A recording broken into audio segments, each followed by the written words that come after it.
Egun on denoi Antiguotik. Antigoko pelota txapelketak gaur behartzuen bere 75. edizioko finala eta diot behartzuen azkenerako ez delako izango. Bertan berak gelditzen delako.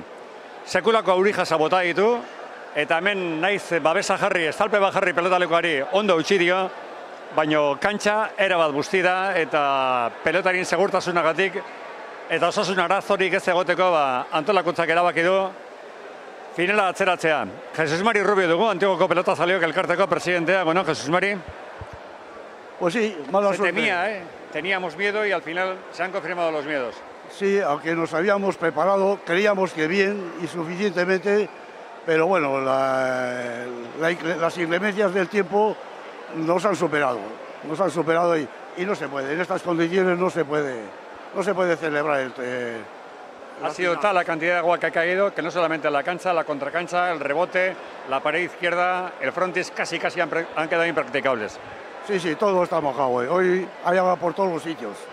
Es imposible. Y no solo en el frontón, incluso en sitio cubierto donde se iba a hacer luego la comida en la sociedad Istingorra, la parte de la cocina quedó también impracticable. Sí, porque aquí por lo menos dentro del frontón se puede estar, pero en la sociedad Istingorra ha habido una avería en una instalación todavía nueva de la extracción de humos y bueno, ha empezado a caer agua sobre la cocina, pero vamos, como si no hubiera tejado, ¿no? O sea, que ahí tampoco se puede hacer nada hoy. Bueno, Jesús Mari, la final se pospone, ahora hay que consensuar con los pelotaris, a ver qué día pueden disponer, no sé si el lunes, martes, miércoles, hay que consensuar con ellos y ellas. Eso, tenemos que llegar a un consenso, dado que, claro, los pelotaris, una vez de llegar a la final, pues cada uno quiere jugar su final, ¿no? Entonces tenemos que consensuar la fecha y una vez de consensuar la fecha, pues bueno, pues tirar para adelante, anunciarla y demás. Quizás la decisión se tome hoy mismo. ¿Perdón? La decisión quizás se tome hoy mismo. Posiblemente no. No creo que llegamos a un consenso total con los 12 pelotaris que intervienen.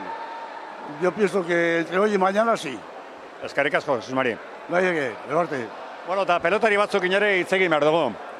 Hemen promesa mailako finala jokatu behar zen daukago gurekin, Aingeru Bernaola, egunon? Egunon, bai. Ia hobe ez tokatzea, ez da? Bai, nik etorri garen nien Kriston Euritxa egonda eta ikusten jan, hau frontoi azkenien zabaldik edo erdi zabaldu daitekoela eta bustitxe egongo zala eta bai, oso bustitxe dago eta ez da jolazteko moduen. Bai, atzelariarentzat ondo ez, baina aurrelarientzat arrisku gehiago, zabaleko pelota, kontrakantzakoak hor arrisku handia dago. Bai, horre Kriston putxuek eta dauz, eta azkenien hemen apur bat umedadie badau bai, eta zerrin asko eta ez dago jokatzeko moduen. Bueno, orain zuen artean erabaki behar da, zuek esango duzue, batzuk torneo gehiago bai dituzte, partidu gehiago ere bai dituzte, zuen artean erabakiko duzue. Bai, erabaki hori izan dau, erabakiko gula danuen artien, baina nahiko zail dagoa erabakitzeko, ze azkenien bat kanpeonato bat beste aldetideko, partidu bat beste alde batetik, eta azkenien zail egongo da aukeratzeko, baina bueno, a ber, ikusiko da. Eskerrik asko Aingeru. Bai, zuei. Ea, Leire, kapelanekin, Leire.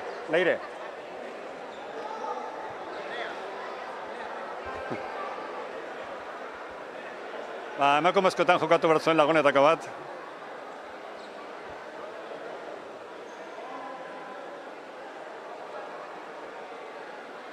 Leire Capellán, buenos días. Andrea Capellán. Andrea Capellán, perdona. Buenos días. Buenos días. Una pena, ¿verdad? Una pena tremenda, pero es que al final ha sido la mejor decisión que se ha podido tomar, porque para jugar un mal partido, porque además estaríamos pues mirando a ver dónde pisábamos, si no estaríamos concentrados en el partido, entonces yo creo que ha sido la mejor decisión y poderlo jugar otro día, que yo creo que la gente lo va a disfrutar más y yo creo que nosotras vamos a estar más seguras.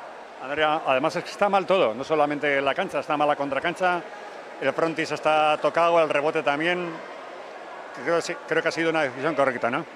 Sí, lo que te decía, no vale la pena jugar un partido que al final no disfrutas y que luego a lo mejor te puedes lesionar, entonces no vale la pena que estés jugando en estas condiciones. Entonces, la fecha me comentaba Aingeru Bernaola que bueno, hay que consensuarla entre todos, entre todas, y que será complicado porque tenéis muchos compromisos.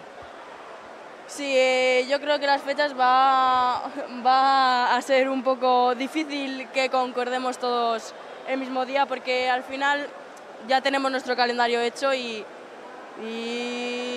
a saber cuándo lo jugaremos, pero yo creo que esto no se va a dejar así, esto se va a jugar. Mucha suerte. Gracias. Andrea Capellán, nik lehi izan dira, baina lagun gehiago peloteriak lehenengo partidukoak hemen ditugu, bigarrengoak ja aldagaletara joan dira, hementxe utziko dugu. Gure asmoa zen, eta goizean goizo hainbat elkarrizketa eginak enezkan ezuentzat, asmoa zen goiz eder bat izatea, txistulariekin ere bagenuen itzordua, Antigoko txistulariekin, antolakuntza saiatu da hemen babesa jartzen eta estalpe handi bat jarri dute, eta gainera ondo utzi diona, armailetan etzeko inolako aitzakiarik, baina kantxa benetan larria saltzen da, kontrakantxa ere bai, eta 75. ediziari ilusio handiz ekin baldin bazion Antigoko antolakuntzak, ilusio handiz segituko da oraindik ere final arte, baina gaur, irailaren 2 larunbata ez da posible izan, eta orain pelotari guztien artean, 12 pelotari dira, 12 pelotarien artean, ea ze akordiotara, ze adostasunetara iristen diren, eta orduan jakingo dugu, noiz diren finalak, zuek alore lasai, direnean direla, zuzenen eskainiko ditugulako. Eskerrik asko, egunon!